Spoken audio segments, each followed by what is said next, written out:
প্রতিরক্ষার বিষয়ে বড় ধরনের পরিবর্তন হচ্ছে পৃথিবীতে, যেটার একটা আভাস আমরা ভালো করেই পেয়েছি এই ইরানের সাথে যুক্তরাষ্ট্রের যুদ্ধের মাধ্যমে, যেখানে টেকনোলজি এমন পরিবর্তন হয়ে গেছে যে যেই টেকনোলজি নিয়ে বিংশ শতাব্দী বড় ধরনের রীতিমতো দেখানোর যে বিষয়টা ছিল, সেই টেকনোলজি কিন্তু কাজে লাগছে না। ইরান ভালো করে বুঝিয়ে দিয়েছে যে অন্যভাবে টেকনোলজির পরিবর্তন যদি করা যায় তাহলে কাঠামোগত নিরাপত্তার বিষয়টা কিন্তু অন্যভাবে রীতিমতো বাড়ানো যায়। এখন আমাদের যেটা দেখা দরকার যে আমরা সেই দিকে নজর দিচ্ছি কিনা। ইরান অনেকটা মানে রীতিমতো 20 থেকে 25 বছর আগেই কিন্তু এই সিদ্ধান্তে এসেছিল। আমার যদ্দূর মনে পড়ে 2005-এ তাদের স্ট্র্যাটেজি তৈরি করেছিল, তখন তারা এই সিদ্ধান্তে এসেছিল যে আজকে না হয় কালকে আমেরিকা এবং ইসরায়েল অ্যাটাক করবে, তো কি করণীয়। তখন তারা চিন্তা করে দেখলো যে আমি এরোপ্লেন কিনে লাভ নেই, কারণ এরোপ্লেন কিনলে আমি এত তাড়াতাড়ি এটাকে একেবারে ওই জায়গায় ওই মাত্রায় নিয়ে যেতে পারবো না যেখানে ইসরায়েল বা আমেরিকা আছে। আর যার কাছ থেকে আমি কিনবো তার কাছে যেহেতু কোড টোড থাকবে, পার্টসও পাওয়া যাবে না আসল সময়, তো আমি কি করব। তখন তারা বাদ দিল যে আমার এয়ারফোর্স দরকার নেই, আমি মিসাইল এবং ড্রোন তৈরি করব। ইন্টারেস্টিং, কিন্তু 2005-এ তারা সিদ্ধান্তে আসলো। তখন প্রশ্ন আসলো যে আমরা যেটা করব এটা তো সিক্রেটলি করতে হবে অনেকদিন, তো এটা কীভাবে করবো, কাদের উপর ভরসা রাখবো। তখন তারা সিদ্ধান্ত নিল যে নারীদের উপর এটা কি বলা হয় আমাদের ইনভেস্ট করতে হবে।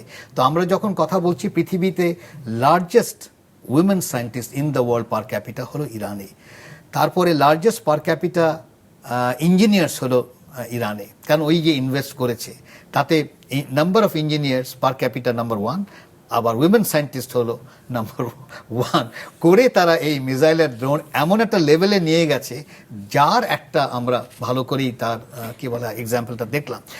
এখন বাংলাদেশ যেভাবেই অগ্রসর হচ্ছে এখন পর্যন্ত কিন্তু আমরা ডিপেন্ডেন্ট অন্য দেশের টেকনোলজি নিয়ে, তাই না? হয় চিন্তা করি চীন থেকে আসুক, আবার না হয় আমেরিকা থেকে আসে ইত্যাদি। আমার মনে হয় এখানে একটা ভালো সিরিয়াসলি চিন্তা ভাবনা করা দরকার যে আসলে আমার নিরাপত্তাটা আমি কিভাবে রাখতে পারি। আমি মনে করি সবসময় জনগণকে এম্পাওয়ার, ওই যে বললাম যে ইরান যেভাবে সায়েন্টিস্টদের এম্পাওয়ার করলো, তো ওই জায়গায় আমার যদি আমি না যাই, ওই বাইরের টেকনোলজি দিয়ে কিন্তু আমি কখনো মানে এইখানে যদি ওইটা আসলে পরিচালনা করার মতো মানুষ না থাকে তাহলে টেকনোলজি আমি টেকনোলজি কিনলাম, ও কিছুটা দিল আর কিছুটা দিল না, আর ও তো ভালো করেই জানে যে আমার টেকনোলজির মান কি, তাই না?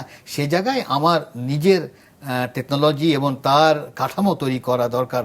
যার জন্য আমি বরাবরই বলেছিলাম এখন যে আবার এআই এর যেহেতু একটা যুগ, এর বিশাল ইনভেস্টমেন্ট করা দরকার আমার বিজ্ঞানের সায়েন্টিস্ট ইঞ্জিনিয়ার্স, কোনো সন্দেহ নেই। এআই এই কাঠামো এটা যদি আমি না তৈরি করি, কিন্তু আমাদের মানে বলতে বাধ্য হচ্ছি যে বেশিরভাগই যারা ইঞ্জিনিয়ার হন বা মানে যারা বিজ্ঞানে, তারা ওই পাশ করার পরেই বিদেশে চলে যান। আমরা তাদের তো ধরে রাখতে পারছি না, এবং আমি ব্লেমও করতে পারি না, কারণ আমার তো ইনফ্রাস্ট্রাকচার নেই, তাই না? আমি যে তাদের রাখবো, সুযোগও কম। তো আমি যদি ইনভেস্ট করা শুরু করি এখন থেকেই, আমি মনে করি প্রত্যেকটা ইউনিভার্সিটিতেই আলাদা এআই সেন্টার থাকা দরকার, এআই ফ্যাকাল্টি থাকা দরকার। এটা না করলে আমি কিন্তু পিছিয়ে যাব। তো সেই জায়গায় যদি আমি ইনভেস্ট করি তাহলে আমার নিরাপত্তার যে কাঠামোটা সেটা একটা পরিবর্তন করতে পারবো। তো আমি মনে করি যে ওই ফান্ডামেন্টাল ওই পরিবর্তন না করে আমি এর সাথে কি বলা হয় একটা এগ্রিমেন্টে যাচ্ছি, ওর সাথে একটা এগ্রিমেন্টে যাচ্ছি, অন্য দেশ আমাকে নিরাপত্তা দিতে পারে না। আর একটা জিনিস বলে রাখি এখানে, আমাদের যদি কোনো দেশকে যদি কোনো সুবিধা দিতে হয় কোনো ব্যাপারে, তাহলে সব দেশকেই দিতে হবে। যার জন্য আমি বলেছিলাম যে নেট সিকিউরিটি রিসিভার আমরা হতে পারি, নট সিকিউরিটি প্রোভাইডার।